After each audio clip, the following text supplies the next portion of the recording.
Hello, everyone. Adam here from Three Count Radio, and today I have something a little bit different.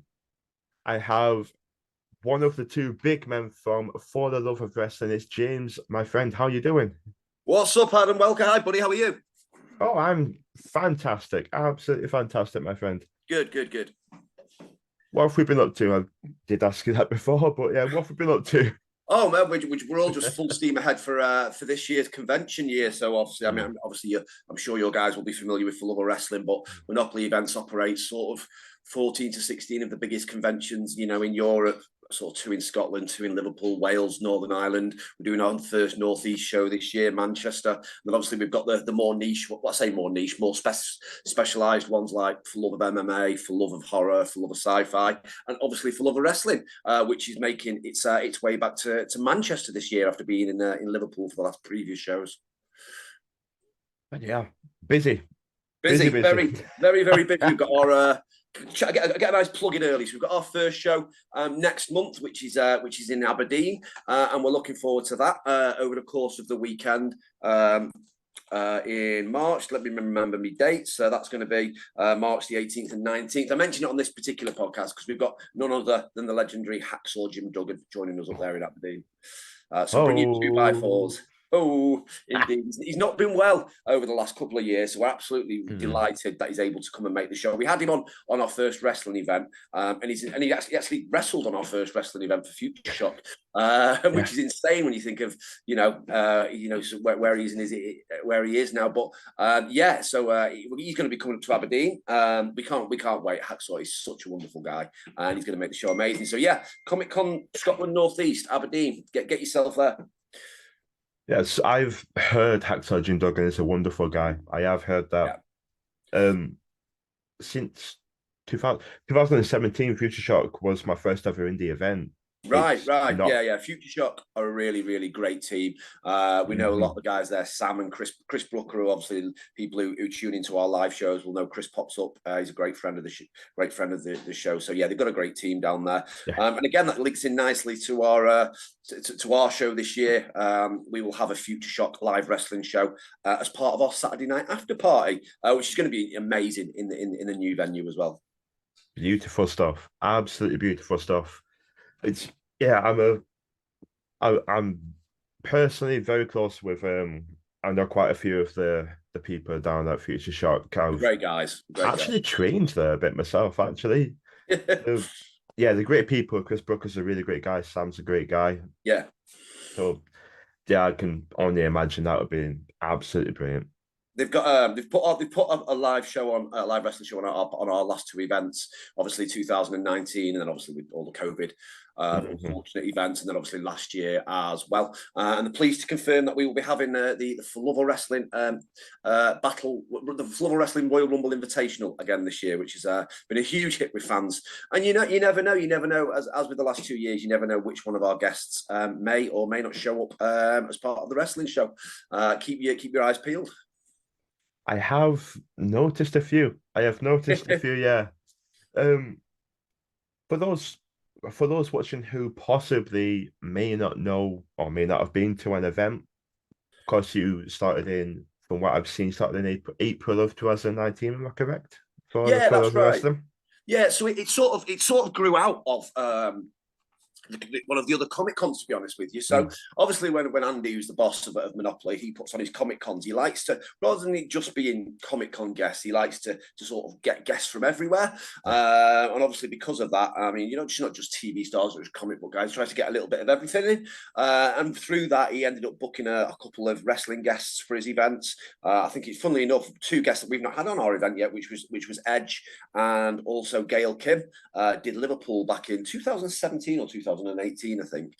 They proved, as you can imagine, massively popular, Mhm. which sort of just a light bulb went up above Andy's head to think, well, maybe we can get, like an individual wrestling convention out of this. And ergo, sort of Full of Love of Wrestling was born. We put on the first event in 2019. I mean, you all, most people would probably try and start small and growth, but that's simply not Andy's way. We had people like Bret Hart, Ric Flair, the Outsider, Outsiders, Rob Van Dam, Lita, and The Undertaker, just to mention a few small names that he put on that first show. Chris Jericho as well was there, Christian as well. So yeah, it was a huge success, and it's just grown. I mean, it's just grown hugely as a brand as well. I mean, our Facebook page alone now has got 100,000 followers.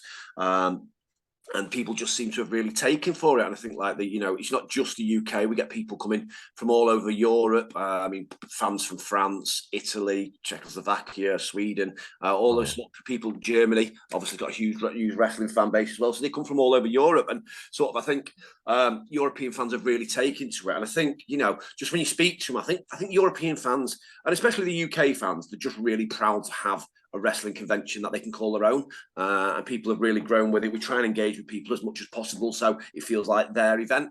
We reach out to them to take, to get advice on guests, what they would like to see at the show, and we obviously, as part of the show as well, we let people, we bring some of the biggest collectors from all around Europe and allow them to exhibit as well. Which is funny enough how I got into the show. I got involved with the show itself, but funny enough, just now before I joined this podcast, I've just been finalising some of the exhibitors. So it's not just about coming and meeting the stars. I'm sure we'll come on to those guys in a minute, but For Love of Wrestling is so much more than that. It's that I think somebody said that what we're trying to do is we're almost trying to build like a festival, like a Glastonbury of wrestling over the course of the weekend, and that's why it's grown from just sort of like 2 days, sort of 9 to 5, and now we've got after parties and we've got wrestling shows, and we've now gone to 3 days as well, because again, another phenomenal UK promotion, Progress, will be putting on their show on the Friday night at our bowlers venue in Manchester. So again, just like Future Shot, we've got a phenomenal relationship with the Progress guys, and they're now going to be putting on a live wrestling event on the Friday night. So make sure you got your tickets for that. I can't wait. I've been to Progress shows myself before, and they're again another phenomenal UK outfit who'll be showing us the best and the brightest of British talent. So we can't wait for that either. Yeah, Progress are massive, absolutely massive. Just growing and growing. We know their guys really well. Lee's a good friend of ours as well, so we get on really well with them as well, and that's. And again, that's it's a credit to Andy really, because what Andy just doesn't do is it's not just about his event. Andy wants to use his event to help other things grow. And what I mean by that is obviously some of these UK exhibitors, they've sort of created their own brand. James Kotak from the Federation Cave, for instance, he's created his own brand and he exhibits at our event now, which help grows his. We try and support as much of the UK independent scene as much as possible, whether that be booking them for our events, whether it be having live shows over the weekend, or even it just means just posting their wrestling events on across our social media channels. So Andy's very passionate, not just about For Love of Wrestling being sex, but he wants to improve and push the whole UK wrestling scene as well, which is great, and it's one of the things that makes me so passionate about being part of it. Yeah, I couldn't agree more. Could not agree more. Pro wrestling has completely changed my life. Yeah. Absolutely, completely. It's gotten me through some absolutely rough, dark times, professional wrestling, because it's the people you meet. Because when you're like a convention, like the For the Love of Wrestling, that everybody in that convention, everybody in the same room as you, loves the same things you do. Yeah. So you feel like a family. Completely, and that's one of the things. And this is, and again, it sounds obvious, but so many people don't do it, and it's a bit of a stroke of genius on Andy's part. When Andy has people involved in his shows, myself and Jason, who sort of a lot of people will know us from the live shows and stuff like that. We work on For Love of Wrestling, but we don't work on For Love of Wrestling because we're really good at what we do. Hopefully, we are. And one of the reasons that me and Jason work on For Love of Wrestling is because we're lifelong wrestling fans. And when we book guests, when we put things on, when we work out what we want the show to look like, we're doing it from a wrestling fan's perspective, not a convention organizer's perspective. That's why we get some of the guys we do. People like, I don't know whether another wrestling convention in Europe, somebody decide let's get the Warlord and the Barbarian back together, who've never done a UK duo photo. My passion's always been Golden Era. Like you say, the Golden Era of wrestling got me through, Jesus Christ, my childhood, basically. So when we started to look at people like this, I was like, man, we should get the Powers of Pain over. I've never seen them do sort of something at an event together. It's a gamble, because you're obviously booking these guys. You're not sure. You're like, maybe I'm just an insane 40-year-old man and nobody really cares about the Power of Pain.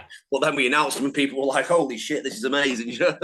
So yeah, it's got that sort of thing goes down really well. So when we are putting For Love of Wrestling together, we're doing it from a wrestling fan's perspective, not a convention organised perspective. I think that's the best way to do it. Yeah, yeah, Absolute best way to do it because you've got the interests at heart. And yeah, when you bring people into conventions that people never actually like the world or like people when you don't expect that, and then you see the name like, oh shit, that's sick. Like, that's great because you don't expect it. And wrestling fans love that kind of stuff. Like yeah. And they we love, think that comes across. We think that comes across as well. We get, we reach out to people for feedback. We've got a great WhatsApp group where we can always run things by people. And we try all the time. Me and Jason goes, look, are we doing things in the right way? What do we need to be doing differently? Is this getting? And like you say, that community feel as well. That's why we do things like the Facebook group and the WhatsApp and all that sort of stuff. We want the event to feel as approachable and interactable as possible. This event should be primarily, it is for the fans. That's the whole idea of it. So these are the things that we always try and run past people to make sure that we are doing things in the right way, which is great fun, and that's what it should feel like. I mean, people. There's such a social aspect to our event as well. I mean, people have made lifelong friends through coming to our event. Barely a week goes by where I don't get a message into the inbox going, look, guys, and I'm sure you can probably appreciate this as well. That I'm a lifelong wrestling fan, and when I was very, very young, some of my friends were wrestling fans, but out of all my big group of friends now, none of them really like wrestling. So it yeah, sort of leaves me. And we get messages into the inbox all the time saying, oh man, I'm thinking of coming to your event, but none of my friends like wrestling. If I came on my own, would that be okay? And I'm like, mate, just come on your own and you'll meet friends for life. And I always say that, best thing to do is, even come to like the Friday Night Progress show. That's a great chance to get a cold beer in your hand and just chat to friends. And then, like you say, and some of these people, because of the way wrestling works and it's a bit niche these days and things like that, For Love of Wrestling is sometimes the only weekend a year that some people get to see some of the best friends in the world. And again, that's something that we really like as well. That's why the after party is so important, and things like that. So that's why we do what we do. So no, I completely appreciate what you're saying. yeah, absolutely, yeah. I'm at any show, I'm very open with people and I'll talk to anybody, it doesn't matter.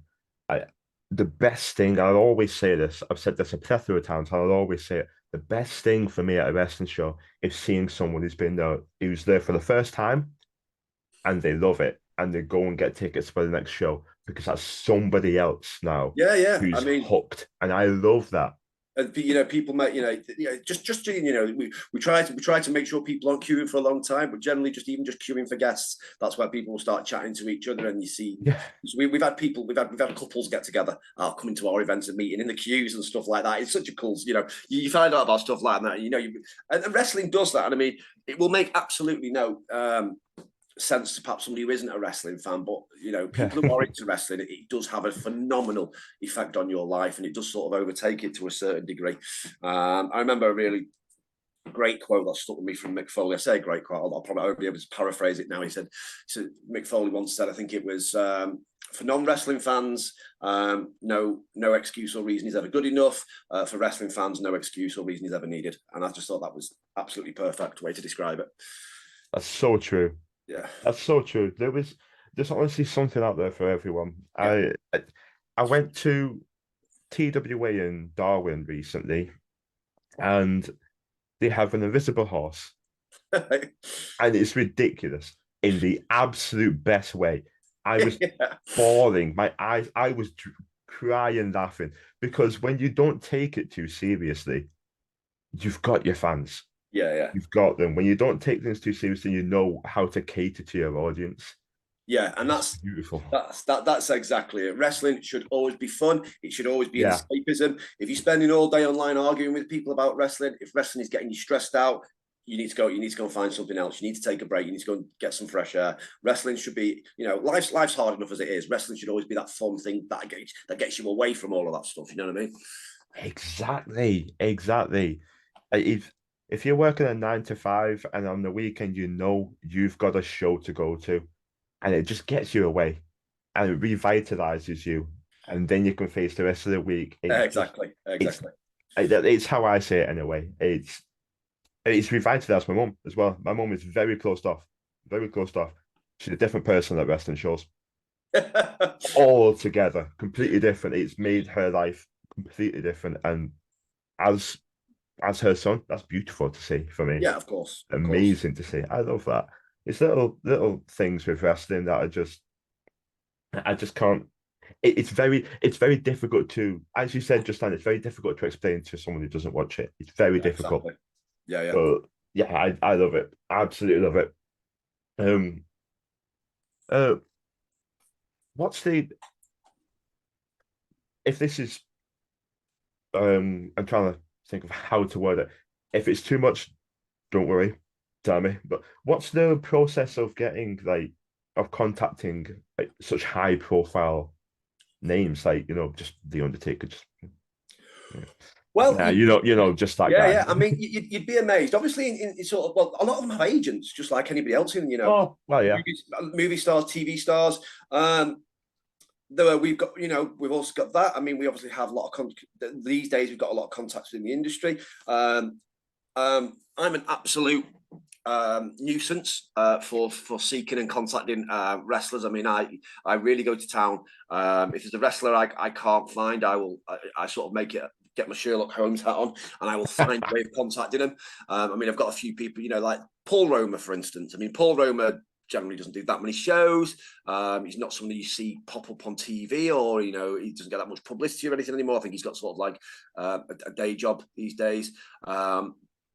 But Paul Owen was someone I was like, I think he'd make quite a cool guest. I mean, he was obviously part of the Four Horsemen, obviously his Power and Glory days, and before that he had a great solo career as well. So I was like, I think Paul Owen would make a fun guest, a bit of an interesting one, which perhaps people wouldn't see at another convention. I was like let's find Paul Roller. Santino again was another one that we sort of tried reaching out to a couple of ways. No one could get in touch with him. He's obviously got his MMA gym, so I was like, right, I'm gonna find his MMA gym. I'm gonna start speaking to some people there. I'm gonna find him that way. I've ended up doing it by going through about 3 or 4 people, and people are just ringing up, going, "Excuse me, guys, we've got some insane British guy on the phone who's asking for Santino Morelli," and then all you hear in the background was, "He means Anthony. He means Anthony." And they were like, "Well, can I just take your details?" I was like, "Yeah, first of all, I'm not insane.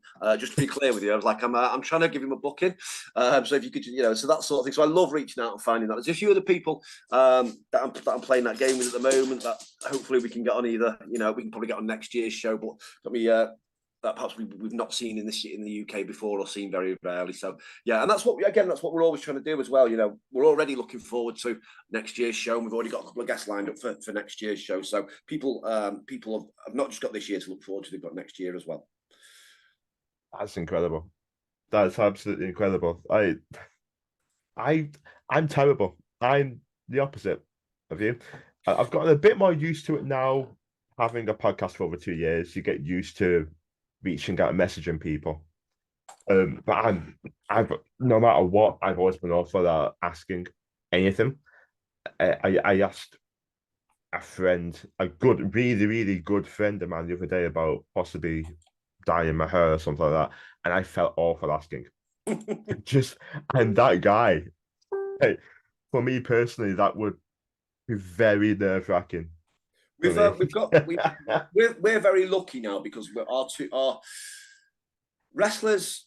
I'm sure they've all got. I'm sure there must be like a wrestlers WhatsApp group where like everybody who's ever appeared in the wrestling scene is part of. But what we found very, very quickly, and we've seen it with other events, when things go very, very, very well or very, very, very, very badly, the wrestlers, the promoters, the agents, they hear about it very, very quickly. I'm not going to mention names, but there was a particular event last year around Clash of the Castle, which I'm sure people will know that there was a meet and greet there which went phenomenally bad, so much that some of the people who appeared there were coming out on social media and apologizing to fans and offering them free orders, just how badly it went. That's what it's like. I mean, if things go if things go badly, and that's what it's like when things go really, really well. We've been phenomenally lucky with our 2019 and our show last year. That they've gone well. The people who have appeared have had a great time. They've obviously feel like the show was a complete success and it's worth their time and effort coming over here. They obviously feel like we look after them really, really well. And that's why now it's, probably half of the guests that we book for our show now, we reach out through their agents or try and contact them. Half of the guests that we get for our show now are approaching us and saying, you know, guys, we've heard about this show. I want to be part of it. So we're very, very lucky. And we've got to thank that, you know, our previous guests who've been vocal about it. We know, for instance, Eric Bischoff was very, very complimentary about us when he appeared at our show, and you know, he obviously word got back to. He obviously sent a few words out. So literally within a couple of weeks of the 2019 show, you know, we had a full inbox of people going, man, Eric told me about how great you guys are to work with. You know, when's your next show? What can we put together? Sort of thing. So yeah, we're very, very lucky in that we seem to have a great reputation and people want to work with us.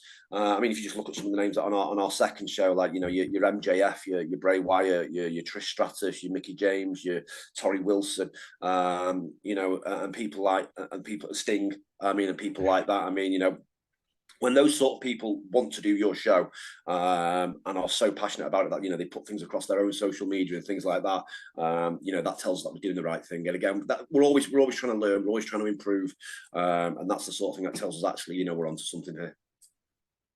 When the show's ongoing and you're in the crux of it, do you ever have that? Are you too busy, or do you ever have that moment of clarity where you can step back and think like, wow, I have the X, Y, and Z names here in this building? Do you know, because I think obviously myself and Jason, we work on all of the shows. I think we were talking about some of the WhatsApp group the other week, actually.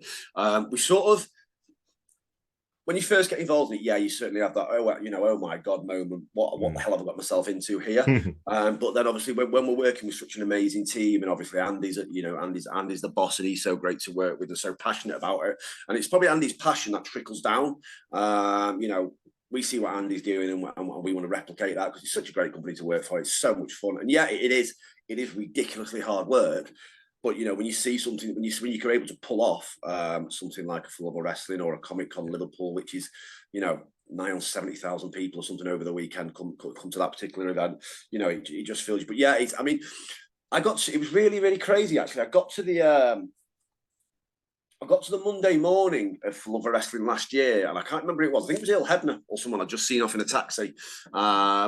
And Earl asked me if he could have a photo with me. He said he'd had a great time. He loved it. He asked me to have a photo with me. So we got a photo together, and then off he went. And only after that I sort of sat down and I realised, Jesus, I've been here 3 days. I've just spent 3 days with some of the biggest wrestling stars in the world. And I've not taken one picture yet. And you don't, because you're on autopilot or almost. You think, I actually really should have stopped at some point and said, hey, Sting, can I grab a selfie? You know, but we're working as well. So, you know, we've got to be so professional. So, you know, but as you know, as wrestling fans, we should do that. I'm not sure we do it as much as we should do, because, you know, you are in the eye of the storm. But you also then look back and reflect and sort of perhaps things that you don't realise are these incredible moments until after you sort of sit back on the Monday, or you're driving home on the Monday and you sort of reflect and go, wow, what was that? So yeah, I mean, of course, a photo would be brilliant with Trish Stratus, but then we're very, very lucky that we get sort of these amazing moments that, you know, money couldn't buy, sort of thing. You know, just sort of like, I was an example being, I was sort of sat at a table last year, and I was sat with, I can't remember that. I think it was Sting, Braun Strowman, Bray Wyatt, and we were just sat there chatting. We were chatting about Tyson Fury, actually. We were talking about when Braun Strowman worked with Tyson Fury and just sort of getting to understand like what was he like, and he was very complimentary. He said Tyson Fury was an absolute dream to work with. He really took it seriously. He really wanted to he really understood the art of it and really respected the craft of wrestling. So, you know, we were having that conversation. You know, me, Sting, Bray Wyatt, and Braun Strowman. Just, you know, I'll pick up those names in the bow now, by the way. And then sort of on the other side of the table, you had Trish Stratus, Candice Michelle, Torrie Wilson, Mickie James, Alundra Blaze, and Lillian Garcia just sat on the table next to us. And like, Trish Stratus is just an absolute menace. She's hilarious, but she's almost like the matriarch figure of all the women as well. So when Trish is around, she sort of plays mum. And she was, I don't know what was happening. There was something going on, but she was like having a little playful squabble with like Mickie James or something. And you're like, it was only when I sat back and thought, Christ almighty, what a very strange moment in my life that was, but how amazing as well, to just sort of be sitting there. And, you know, I love Trish to bits. We ended up just I think I just called her. I think Jason said to me, "What's going on?" And I just said something along the lines, "Oh well, Trish has just been a little minx or something like that." So that was it. Then that was the joke. Every time Trish Stratus would walk past me in the lift and stuff like that, she goes, "James, I'm a little minx." Putting on a worst Manchester accent, do you know what I mean? But yeah, it's just stuff like that. It's really, really, really good fun. And again, just because you get moments like that, you'll get the odd guest who's perhaps doesn't engage much. But what is also great about these events, and again, this is sort of Eric Bischoff who sort of said it. Who said it to me when I was chatting to him. A lot of these guys don't get to see each other as much as they would like. They're also, if you get like a Bray Wyatt and a Braun Strowman and stuff, they're probably doing 2 or 3 shows a week off doing this. This is when like Bray wasn't back with WWE, so a lot of these guys, some of them are, they grew up together. Like when we had last year, we had Bray there, but we also had his dad as well. And he's, Mike came over. Mike hadn't seen some of these people for like 10, 15 years. So they when they come over to our event, it's very much like a reunion. Some of these guys have worked together for decades and then not seen each other for 10, 15 years. So it is some of them, if you didn't know it, if you didn't know they were there to work, you would thought they were on, some of them were on having a bloody holiday because they're having that much fun while they're over there. And like I say, it was Eric doing that. He said, because him, Kevin and Scott, God rest his soul, we were just having the time of their lives while they were over there. And it was like, it was like they were on a Jolly Boys outing. They were loving life. So it's great, and we get to experience that as part of that as well. So yeah, it's very, very cool. You don't think about that sort of stuff, do you? The little things, do you? Yeah, exactly that. As I say, that's the stuff that we and we've just even over the course of the last year. I mean, myself and Jason got to work with John Cena for the day. I mean, that was just absolute madness. I mean, we all me and Jason are very good. We sort of can wear many hats. So we sort of just what event we're working on, we'll wear wherever Andy needs us to be. So we can do, we can end up doing one of like a million different jobs over the course of the weekend. So yeah, when he told us we'd be guys sort of primarily looking after John Cena, we were like, yeah, we're okay with that. That's I'm happy to do that this weekend. But John, bless him, he's just such a nice professional guy, very, very laid back, no airs and graces. And if I had to really pick out somebody who appreciates his fans and who's passionate about appreciating his fans from the wrestling world. And, I've met, thousands of celebrities over the course of the last few years doing the job that I do. John Cena is someone that really sticks in my head as just someone. I mean, that his whole, C Nation thing and the whole way he is about his young fans and his Make-A-Wish, that he doesn't do that because he thinks it'll make the John Cena brand successful. He's really, really like that. And that's what he was like. That's what he was like backstage as well to me. We had, thousands of people meeting that weekend, and many of them brought letters, just to explain, like we were just talking about before, about the effect that, John Cena and wrestling had on their lives and how it helped them through some dark times and stuff like that. And we get a lot of that, and some, the odd guest you will see who perhaps just, at the end of the weekend, they've got a pile of letters there and they just can't take them home in the luggage or anything else. But John Cena was like, look, make sure these are all collected. I want to take them all with me. I'll read them on the plane on the way home. I'll read them tonight in the hotel. And we were like, I was like, oh right, yeah, of course we will. And like, we got chatting about stuff like that. And he was like, no, and what was it he said to me now? He said, John Cena said, the very, very least I can do, if somebody out there has taken a moment out of their day or their life to spend half an hour writing me a letter, he said, the very, very least I could possibly do is read that. And I was just like, Jesus Christ, man, this guy's the real deal. So, he's very much the John Cena. So he was a real pleasure to work with. So, yeah. And again, that probably brings us back to our other events. I did mention Hacksaw doing Scotland, but wrestling's become a real big part of the Monopoly family now. So obviously we do have FTLOW Wrestling, but we are trying to get wrestlers onto all of our other shows as well.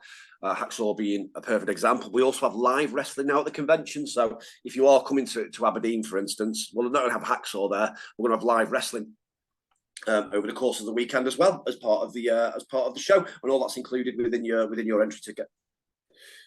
You can't argue with that, can you? No, definitely not. Can't argue with live wrestling. No, exactly.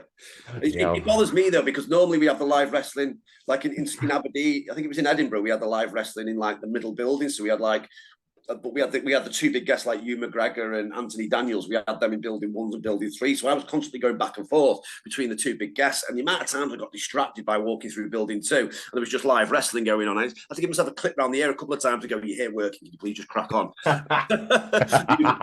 Hugh McGregor's coffee's going cold. Please get a move on. Yeah. I that's mind blowing to me. Yeah, it's good fun. That's, as I say, it is hard work, but we're very, very humble, and we really appreciate what we're doing. Oh, of course, yeah, of course. That's insane. That's absolutely insane.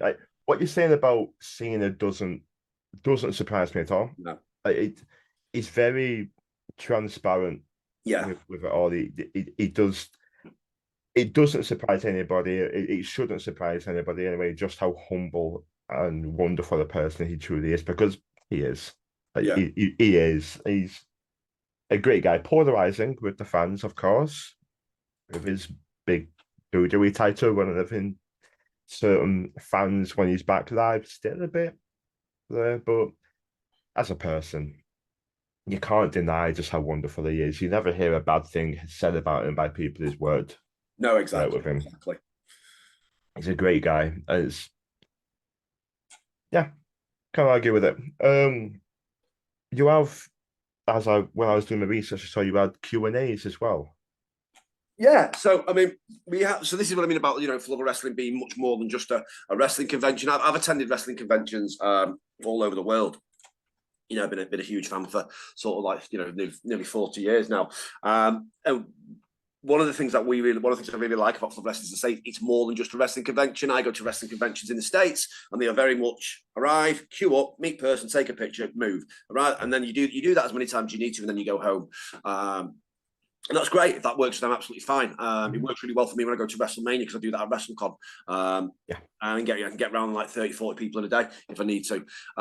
So that works for me there. What we're trying to do is build something a little bit more, and it should be a celebration of wrestling and the celebration of wrestling fans over the course of the weekend. So yeah, we do have all our guests do sort of Q&As as well. It's dead fun. We do them in the middle of the wrestling ring. And each guest will come on and do it. We are really sort of open with the guys as well. And we do tell them that, wherever possible, we try and make nothing off limits. So it is an honest, we don't go down the dirty route of trying to do a shoot interview and try and get to crap all over each other. That's not what it's about. But again, we do want people to engage. So yeah, come down to the show. Some people, you'd be amazed, and this is why. Again, I'll just go back to how just incredible value FTLOW Wrestling is. So for the price of your entry ticket, you could come for FTLOW Wrestling and not meet anybody, not get any autographs, not get any pictures, buy your tickets for FTLOW Wrestling, come in, sit down, and just watch all the Q&As all day for the price of your entry ticket. Now, I mean, I love going to like any evening with events or the sort of the shows that tour perhaps like with one wrestler. But you might pay 20, 30 quid for a ticket to that. For the price of just your entry ticket for FTLOW Wrestling, you can come in and watch 10, 15 of those a day. And we've had some absolutely insane ones. I was looking at it last week, actually. I mean, we film them as well, and we put them on our YouTube channel. Some of them have had over 500,000 views already, just some of the ones from last year, which is insane, really. But we had the New Age Outlaws at the last show, and they are everything you would hope they would be. They are the best of friends, but they're absolutely up to all sorts of mischief when they're together. And they're amazing with fans, and they have all the fun in the world. Billy is an absolute monster of a man. I couldn't believe the size of the guys these days. But yeah, and Road Dogg is just so much fun. But they are, and again, this is why things like DX was so successful. I mean, they are very much like the characters that they played in the characters they portrayed. There is very much a lot of Billy and Road Dogg in Billy and Road Dogg, so to speak. And they were great fun. So we do then the general Q&As in the middle of the wrestling ring, but we also have our platinum packages as well, which is for our platinum customers. And that's basically the platinum package is like a VIP package for the weekend, VIP package for the whole entire weekend. And what we also do for those VIP customers is we do smaller, more intimate Q&As as well. Going back to one we did last year, we did one with, and I hosted the ones last year. And we did one with Bray Wyatt, and it was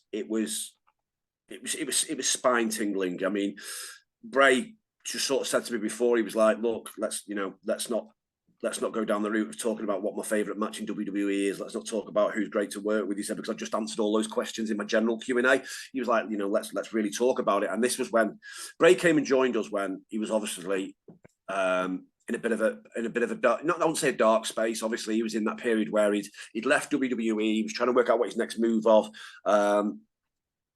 So he was in that sort of space as well, and you could just tell, like, the guy's just got something about it. But he was so open during his sort of talk.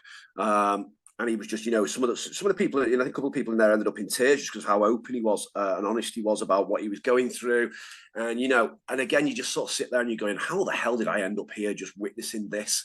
Because, so yeah, we do Q&As, and we do also like the more intimate platinum Q&As for the platinum packages. But yeah, some of the things that happen in there, in those Q&As, are just hilarious to see.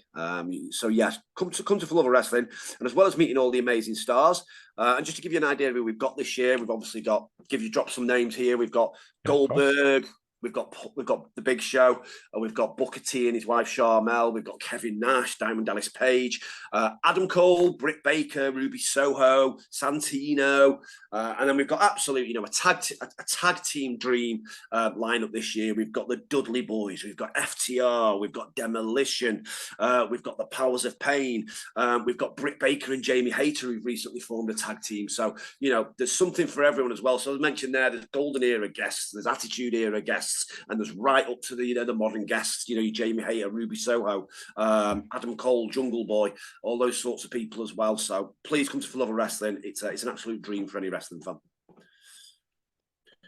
I couldn't sell it more to you.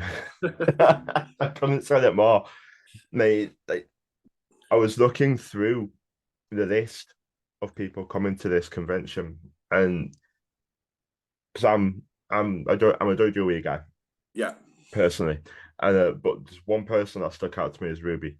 Yeah.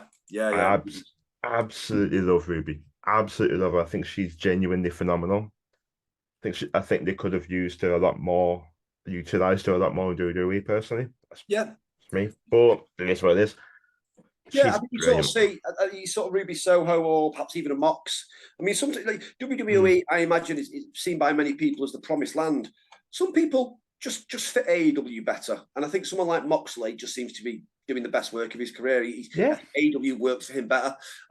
So we're really looking forward to having some of the AEW guys down there. And again, what we always find as well, and this is why we try and do reunions and group shots, and this is why we've brought the people over from AEW together, is that one thing that we've always noticed is if you book people together who work together or have worked together, or like the tag teams and stuff like that, they have a better time. So this is why we think all of our guests, when they come to the show, they have such a great time, because it is like a bit of a holiday for them.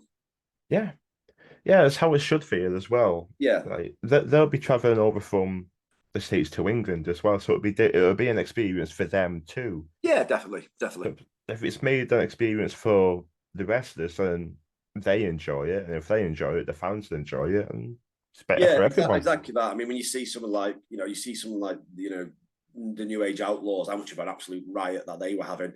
They are better to meet. I mean, because they're having the time of their lives. They're just messing about. They're constantly up to mischief. Billy Gunn was just rolling around, winding up, playing tricks on the other wrestlers and all that sort of stuff. So they're having a great time. They're having, it's like a party. And then because they're in that sort of frame of mind, they're really, really great to meet as well. And they'll spend all the time in the world with fans as well. And this is why we try and make sure that we know some other events just sell and sell and sell and sell. We put a limit onto it. We work out how long somebody should get with a guest. We put a limit on how many tickets are sold. So when you come and meet our guests, you should get that proper experience. It's not a case of sign next, sign next, sign next. You should get a little bit of time to have a chat with the person as well, which is something we're very passionate about, because that's how we would want to meet, and that's how I want to meet wrestlers when I go to WrestleCon. I don't. If I wanted to just sign something, I can just send it in by mail. I want to have a chat with them when I did that, and that's so that's what I'm talking about when I say we want to give the experience that we as a wrestling fan would want. Yeah, it's as I said before, it's the best way to do it. It's the absolute best way to do it, because you're thinking about the betterment of your crowd. Yeah, exactly that. Couldn't agree more. It sounds absolutely phenomenal, absolutely phenomenal, and I don't see, for those of you who haven't necessarily heard of it, haven't been to For the Love of Wrestling, there you go. I'm sure I just also to mention on that as well, because you Of did course. mention that people. I'm sure whether it will be in YouTube, you've probably got people all around the globe, all around Europe, who perhaps listen to this show. If you are, and anywhere in the world, but you're for whatever reason you're not able to attend one of our shows, we do offer a mailing service. So again, another plug getting there. If anybody wants to sort of get anything signed or send any items in, please do that. You can do that by messaging merchandise. That's singular merchandise at monopolyevents.co.uk. That's merchandise at monopolyevents.co.uk. If you haven't remembered that, no problem at all. Just drop us a message on the Facebook page, and I'll happily share that email with you. I have everything down below. Anything you want, anything you want me to plug, Brilliant. I'd have everything down below. So if you want, if Great. you want to check everything out, just scroll down a little bit, like the Great. video, You can put then links, links, check. links to the Facebook page and all that on there for us. That's perfect. Thank you. Not a problem at all. Not a problem at all. It's James. It's honestly been an absolute pleasure. It's opened my eyes. Great. Absolute pleasure. Well, please, obviously, yourself, Adam, come down and join us for the weekend if you are able to. Shoot me over your details, and I'll get you on the guest list for the weekend. How about that? So I'm sure we can sort you out with a couple of tickets for you, pal. That's massively appreciated. Thank you. No problem at all. And thank you very much. And thank you. It's been a pleasure. We'll see you next time. Thank you very much, guys. Thank you, Adam. Have a great day, mate. Bye. You too.